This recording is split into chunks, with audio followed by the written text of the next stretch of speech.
He'd stop, he'd take his readings, and then he'd plot that onto his map. But in November of 1792, he's at a fort up by Elk Point, which is about 150 miles east of Edmonton on the North Saskatchewan River. And he went with the Indians on horseback from Elk Point all the way down to Fort Macleod in southern Alberta. And he spent the winter with the Indians down south. And then in the spring of 1793, he came back close to where Drumheller is today, into where the Red Deer River was. The river is about 7 or 8 miles west of here. And he kind of followed the river upstream for 30 or 40 miles, and then he eventually angled back towards Elk Point. So he got back to Elk Point on March 21st of 1793. When he came to this area, it was about the middle of February. He was also the first white man to discover coal in Alberta. And you could see it in the sides of the hills next to the river down by Drumheller, the black seams of coal. You might have seen it if you're down there today. And he also saw a very large herd of buffalo. So I'll just read you a couple paragraphs here. It says, while Fidler's discovery of one of the province's major coal fields is of great interest to Albertans, his description of the innumerable buffalo that fed on the grasses above it is of no less interest. Shortly after noting the coal, his journal continues, the buffalo are very numerous on the northeast side of the Red Deer River and near it. From the north to south, the ground is entirely covered by them and appears quite black. I never saw such amazing numbers together before.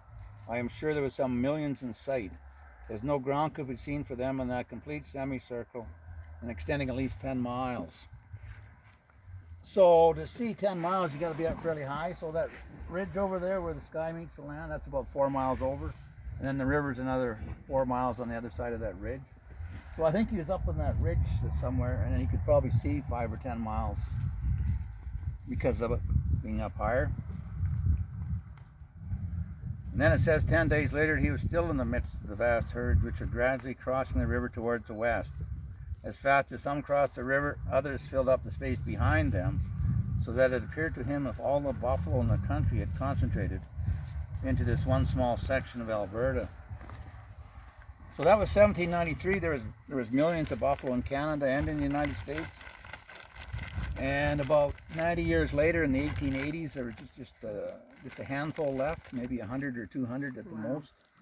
That's how close they came to becoming extinct. If it hadn't been for 4 or 5 individuals at the end that captured a few animals and then started breeding them back, they probably would have been extinct. So by 1900, they had the numbers up to 1,000 or so. And today there's approximately 400,000 in Canada and the United States combined. Mostly on farms and ranches, but also in some parks in Canada and in the States. Every 5 years they have what they call an International Bison Conference. So 1 year the States will hold it, and then 5 years later Canada will host it. So the last one was in Montana 2 years ago. And the objective or the goal of the two associations is to have at least 1 million animals in 10 years' time. I don't think it's going to happen quite that quick, but probably in 15 or 20 years they might make that number. We'll see. There's lots of different variables. There could be droughts, there could be, well, there's 3 things have to happen. There has to be profit in the industry, or people aren't going to get into them. People that got cattle, or some of those guys are going to have to switch because there's only so much grassland. And people like my age, they're not going to switch, but the younger people may. And there has to be, people have to eat it, or else if there's no demand, there's no point growing it, I guess. So the number is gradually increasing every year, but it's not real fast. We're just a